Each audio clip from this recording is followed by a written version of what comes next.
lalu saya posting di short, dan itulah yang membuat akun YouTube saya di-banned selama 3 bulan. Jadi dari bulan Agustus, akhir Agustus, September, Oktober, November, tanggal 28 teman-teman, barulah akun saya diberi kesempatan untuk mengajukan ulang monetisasi. Nah, persyaratan untuk mengajukan ulang monetisasi tentunya kita harus. Halo, selamat siang teman-teman semua. Apa kabar hari ini? Semoga semua dalam keadaan sehat sukacita. Baik teman-teman, pada kesempatan ini saya ingin berbagi pengalaman bagi sahabat-sahabat semua, teman-teman semua. Saya ingin bercerita pengalaman saya dari awal nge-YouTube atau menjadi content creator pada platform YouTube ini. Jadi bermula dari ketika tahun 2020 bulan Desember, saya mencoba untuk mengupload konten saya di YouTube dengan tujuan supaya ada jejak digital seperti Facebook waktu itu. Jadi saya iseng-iseng posting saja. Lalu di tahun 2021 begitu saya buka YouTube, banyak sekali teman-teman, banyak orang-orang baru yang berhasil menjadi YouTuber, berhasil menjadi content creator di YouTube. Karena itu saya juga berpikir, berarti ini juga bisa untuk saya. Disitulah muncul ide, saya buat konten juga untuk posting di YouTube, tetapi belum memiliki konsep yang jelas. Jadi saya hanya asal-asal posting saja. Nah, ketika 2021 berakhir, masuk 2022, karena 2021 saya sudah tinggalkan, begitu masuk 2022, saya kembali melihat, wah ini makin banyak orang yang sukses jadi YouTuber. Di situ saya coba untuk membuat konten. Saya coba posting, tetapi jumlah penontonnya sedikit. Di situ saya putus asa, saya berhenti atau saya tinggalkan sementara. Lalu 2023, teman-teman, 2023 saya termotivasi kembali karena saya melihat begitu banyak orang-orang baru yang berhasil menjadi YouTuber. Dengan mereka spill hasil penghasilan mereka di YouTube, saya juga termotivasi. Kenapa saya tidak lanjut konten-konten saya di YouTube? Tetapi saya belum berhasil menemukan tema, masih dalam situasi yang sama. Saya belum berhasil menemukan tema yang tepat untuk YouTube saya. Karena itu saya mulai belajar bagaimana caranya supaya bisa sukses di YouTube.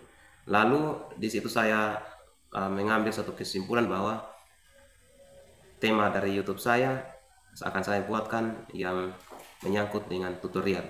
Disitulah saya mencoba membuat konten-konten di YouTube yang bertemakan tutorial. Itu di 2023.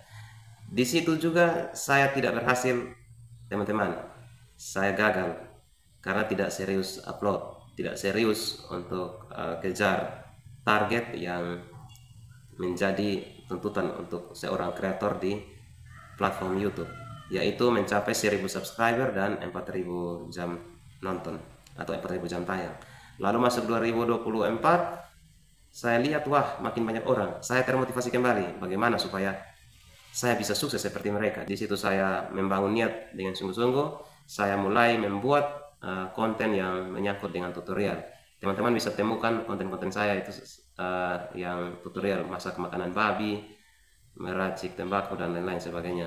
Itu sembarang saja karena saya semakin bingung, saya tidak berhasil menemukan tema yang tepat karena saya melihat dari viewers atau penonton, orang yang menonton konten saya. Di situ saya buat sembarang, saya posting, dan dari Januari 2024 hingga Juni 2024 akun YouTube saya memenuhi persyaratan untuk dimonetisasi, yaitu sudah mencapai 1000 subscriber dan 4000 jam nonton. Di situ saya mendaftar monetisasi, dan setelah mendaftar teman-teman atau berhasil dimonetisasi karena mencapai 4000 jam nonton dan 1000 subscriber, waktu itu subscriber saya sudah 1000 lebih, tidak salah 1100 lebih begitu. Nah, ketika sudah berhasil dimonetisasi teman-teman, ada satu persyaratan lagi yang harus dipenuhi, yaitu mendapatkan $10 pertama. Itu pada bulan Juni teman-teman, akhir bulan Juni. Jadi saya mulai kejar $10 pertama itu dari akhir bulan Juni, dan saya berhasil mengumpulkan $10 pertama untuk akun YouTube saya itu selama kurang lebih 2 bulan. Jadi masuk di tanggal belasan Agustus, mendekati 17 Agustus teman-teman, itu saya sudah berhasil mendapatkan $10 lebih. Nah, ketika sudah mendapatkan $10 lebih teman-teman, ternyata di situ akun YouTube saya di-banned selama 3 bulan karena melanggar pedoman komunitas YouTube. Bagi saya itu sesuatu yang sangat menyakitkan. Karena apa? Ketika sudah mencapai $10 pertama untuk meminta PIN Google AdSense, ternyata akun saya itu di-banned atau diblokir sementara selama kurang lebih 3 bulan. Itu adalah kesalahan yang saya perbuat sendiri teman-teman. Jadi ceritanya begini, waktu itu saya terpanggil sebagai guru piloting 2 untuk TPG tahun 2024. Jadi ketika saya mengikuti zooming, waktu itu saya mengikuti zooming atau zoom di laptop, saya pasang kamera di laptop dan saya juga membuat konten dari hasil zoom itu. Nah, itu yang pertama. Yang kedua, saya meremix video-video short, video bola yang adalah hasil kreativitas orang lain. Saya meremix konten-konten sepak bola dari orang lain, lalu saya posting di short. Dan itulah yang membuat akun YouTube saya di-banned selama 3 bulan. Jadi dari bulan Agustus, akhir Agustus, September, Oktober, November, tanggal 28 teman-teman, barulah akun saya diberi kesempatan untuk mengajukan ulang monetisasi. Nah, persyaratan untuk mengajukan ulang monetisasi tentunya kita harus mereview kembali video-video atau konten-konten kita yang bukan merupakan hasil karya kita sendiri. Karena itu teman-teman, dari konten-konten saya yang saya remix dari video-video orang lain, semuanya saya hapus. Saya hapus, saya tinggalkan konten-konten saya yang original, hasil kreativitas saya sendiri, itu saya tinggalkan. Itu kurang lebih 96 video teman-teman, baik itu video panjang maupun video short, dan juga video siaran langsung atau live stream, itu ada 1 atau 2 video. Jadi totalnya ada 96 video kalau tidak salah. Dan yang termasuk juga saya hapus itu video kreativitas saya sendiri, saya hapus yang saya melihat itu ada potensi untuk melanggar pedoman komunitas YouTube. Itu saya hapus. Supaya apa? Saya mencari titik aman supaya tidak lagi di-banned oleh pihak YouTube karena melanggar pedoman komunitas. Jadi teman-teman, itu pada tanggal 28 November 2024. Jadi ketika saya sudah berhasil mereview dan membasmi konten-konten yang bukan kreativitas saya sendiri atau bukan konten ori saya yang saya remix ataupun juga yang berpotensi melanggar pedoman komunitas YouTube, saya hapus lalu saya ajukan ulang. Saya ajukan ulang dan ternyata hanya berlangsung selama 48 jam teman-teman. Jadi selama kurang lebih 2 hari, 2 siang 2 malam, itu sudah ada email masuk bahwa selamat saya menjadi partner YouTube. Nah, dari situ teman-teman, barulah saya melihat di YouTube studio saya, di situ ada peringatan bahwa saya harus segera memasukkan PIN Google AdSense. Nah, ternyata teman-teman, waktu bulan Agustus sebelum akun YouTube saya itu di-banned, saya sudah mengajukan PIN Google AdSense. Jadi ketika berhasil mengajukan PIN Google AdSense, berselang 2-3 hari akun saya di-banned, saya tinggalkan akun YouTube saya. Saya tinggalkan. Saya tidak ingat, saya lupa karena kesibukan dan lain-lain.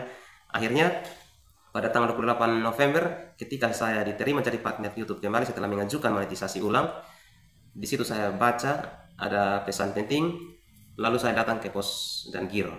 Disitulah datang ke kantor pos giro, dan disitulah saya mencoba meminta apakah sudah ada PIN Google AdSense atas nama saya sendiri yang dikirimkan ke kantor pos ini. Dan akhirnya petugas bilang, oh kakak, ini PIN Google AdSense ini sudah lama masuk dan kami tidak berhasil menghubungi kakak karena nomornya tidak aktif, karena memang di tempat tinggal saya teman-teman itu bermasalah dengan jaringan. Akhirnya saya harus kunci jaringan, sehingga dari pihak kantor pos tidak berhasil menghubungi saya. Dan pada tanggal 28 November saya berhasil mengambil kode PIN AdSense YouTube saya. Nah, setelah saya aktifasi teman-teman, disinilah saya melihat mulai ada penghasilan sedikit-sedikit, tidak banyak, Tetapi saya bersyukur karena akhirnya saya bisa mendapatkan apa yang saya kejar selama ini. Jadi mulai terjun untuk membuat atau menjadi content creator di YouTube itu dari saat mengambil niat sungguh-sungguh itu, teman-teman, saya hitung itu dari Januari 2024. Dari bulan Januari sampai dengan bulan Juni, selama kurang lebih 6 bulan saya dimonetisasi, teman-teman. Lalu menjadi pengalaman berharga juga, teman-teman, yang mana ketika kita meremix atau kita memposting video yang bukan kreativitas kita sendiri atau bukan video buatan kita sendiri, itu sangat-sangat berpotensi menjadi pelanggaran, teman-teman. Karena itu pesan saya bagi teman-teman semua yang saat ini masih meremix video dari teman-teman, mungkin dalam 1-2 bulan itu aman. Seperti pengalaman saya, 1-2 bulan itu aman, teman-teman. 3 bulan aman, 4 bulan, 5 bulan ketika video remix itu semakin banyak penonton, makin banyak viewer, disitulah kita akan di banned, teman-teman. Seperti pengalaman saya, seperti apa yang saya alami, saya merefleksikan, saya merenungkan. Di saat video yang kita remix itu tidak laris, viewersnya sedikit, itu masih aman-aman. Tetapi ketika video yang kita remix itu berhasil meledak, teman-teman, banyak penonton, disitulah berpotensi membuat akun kita melanggar pedoman komunitas. Baik, teman-teman, semoga video saya ini menjadi satu motivasi bagi teman-teman semua yang saat ini menjadi YouTuber pemula, yang masih berjuang untuk dimonetisasi, yang masih berjuang untuk memenuhi 1000 subscriber dan 4000 jam tayang. Semoga berhasil oleh karena ketekunan dan kerja keras dari teman-teman sekalian. Salam semangat, sukses selalu.